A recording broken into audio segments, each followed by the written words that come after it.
Ansel, kneeling on one knee, was the exact image of the proposal I had dreamed of countless times. But the person standing in front of him wasn't me. Alara, will you marry me? Alara covered her mouth with one hand, trembling as she took the roses with the other. A dazzling diamond ring was slipped onto her finger. The two embraced tightly, kissing passionately, their intimate whispers carried to my ears by the wind. I found myself unconsciously rubbing the matching ring Ansel had sent me from across the sea. I never told him the ring was too big. To keep it from slipping off, I had wrapped half a loop of red thread around it to make it fit. Perhaps after all this time, when I tugged at the thread, it came undone. The ring, freed from the thread that once held it in place, slipped off my finger in an instant and rolled into a distant drain. Just like Ansel, who after 2 years abroad, was no longer tied down by me. An ill-fitting ring doesn't need to be retrieved, just as a man who didn't love me didn't need to be held onto. Ansel, I hope your wedding goes as planned. Why? The only one I want to marry is you. Because I plan to crash your wedding. That way, it will prove you're truly in love with me. My steps faltered, because I was curious just how far Ansel would go to hurt me for Alara's sake. You little rascal, only you could come up with such a crazy idea. Then I better prepare an extra pair of running shoes so I can run faster when we elope.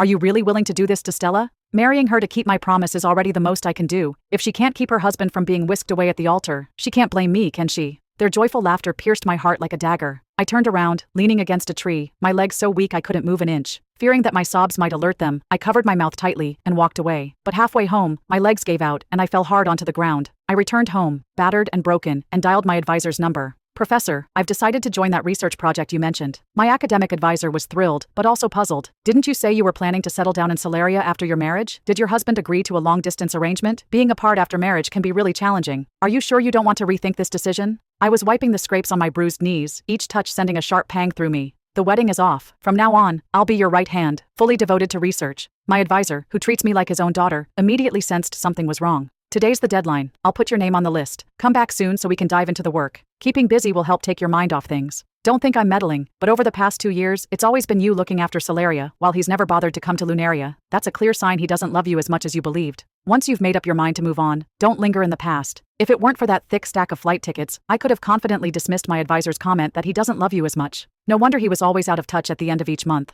Turns out, he was busy traveling thousands of miles to be with Alara. For 2 whole years, I felt like a fool, desperately racing to finish coursework and publish papers, just to carve out time to fly domestically to see him. Those brief meetings after long flights were once the happiest moments of my life. Yet, my cross-ocean love, in the face of that stack of tickets Ansel cherished, had become a joke. As I made my way to the proposal site, I tried to convince myself that maybe he had traveled to Lunaria for work. When I saw him proposing to Alara, the very woman who had once tormented me, it became clear why he hadn't visited me despite the mere 100 kilometers between us. Alara had barred him from seeing me, leaving him to weave stories of longing and sorrow to explain his absence. He knew exactly how much Alara and I were sworn enemies. After my father remarried, Alara and her daughter became the most persistent shadows of my childhood. I had imagined countless scenarios over the past 2 years of our long-distance relationship. Ansel might fall for someone else, I thought, but I never expected him to fall for Alara. I never anticipated that he would go so far as to agree to let me be humiliated at the wedding just to please her. I submerged myself in a warm bath, the heat gradually stopping my trembling. Then, Ansel's call came in. Stella, where are you? I'm already at the seaside park.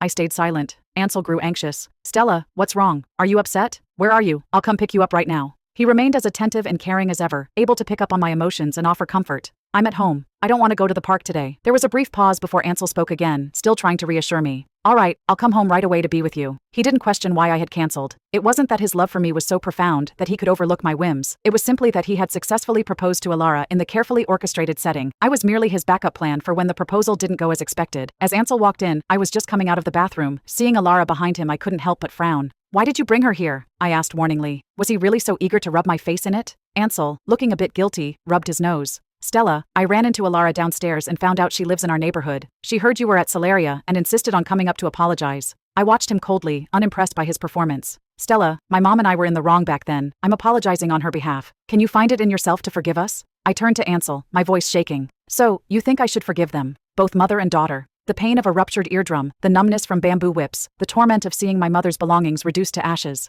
I didn't ask why he fell for Alara. It would have made me seem too weak. As I stubbornly waited for his response, Ansel's guilt seemed to dissolve into the air. Stella, Alara was just a kid back then. She didn't understand right from wrong. She's been remorseful for years and has already apologized to you. Why hold on to the past so tightly? The physical and emotional abuse that threw me into an endless abyss. That's what I call the past. Refusing to forgive Alara wasn't about being petty. He was the one who took me to the hospital back then. He knows better than anyone how deeply I loathe my stepmother and stepsister. Yet he chose to fall in love with Alara and align himself against me. When Ansel reached out to take my hand, trying to broker peace with Alara, I slapped his hand away. Ansel, what gives you the right to ask me to forgive them? I asked sharply. Behind my father's back, they abused me, tricked him into despising me, and after his death, they didn't even bother with his funeral. Ansel looked at the back of my hand, now red from where I had slapped him, and frowned in confusion and discontent. Stella, I'm trying to help you. You're without parents now, and Alara and her daughter are the only family you have left. Why hold on to the past and continue to suffer? You need to move forward, don't you? Ansel's words were meant to be comforting, but the impatience I knew so well was already showing through his otherwise calm and composed face. But there was no longer the familiar tenderness and care in his voice.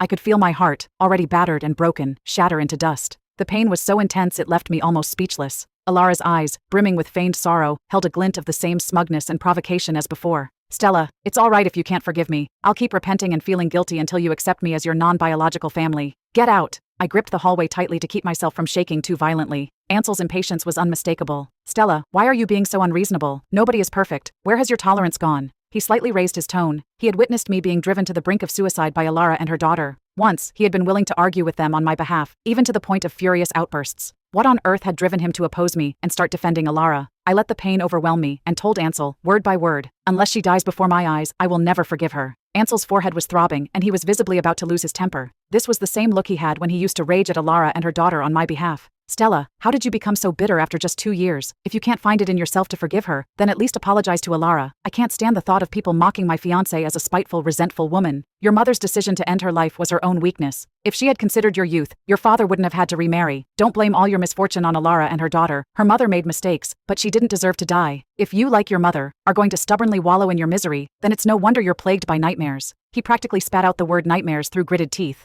The revulsion that flashed across his face was clear to me. So, the person who swore to protect me for life was now clearly fed up with being haunted by my nightmares. In the end, all my misfortune and pain had become the sword he used to wound me, leaving me scarred and broken once more. Once, the man who would feel heartache and tear up at the mention of my nightmares no longer held me close and promised, Stella, as long as I'm here, no nightmare or monster can hurt you. He had once used his love and care to pull me out of the abyss, but now he was the one who had shoved me back in. For Alara's sake, he said I deserved it. Trembling uncontrollably, I could no longer cling to the hallway and staggered backward. Ansel quickly steadied me, only to see that my knee was swollen and bruised. He immediately crouched down to inspect the injury. How did you hurt your knee so badly? Forget it. If you won't apologize, I'll do it for you, but you mustn't be so disrespectful in the future. I wrenched my hand away with all my strength, my face ashen as I pointed toward the door. Get out, all of you, get out. Ansel, recognizing my vulnerability, tried to soothe me with a comforting embrace. But Alara, tears streaming down her face, bowed deeply. Stella, I'm leaving now. Please don't torment yourself over this. As she turned to leave, she spun too quickly, crashing into the doorframe and falling sideways. Ansel instantly released me and rushed to catch her. They both tumbled out into the hallway together. Despite everything, Alara's head still struck the doorframe, instantly turning red with a hint of blood seeping out.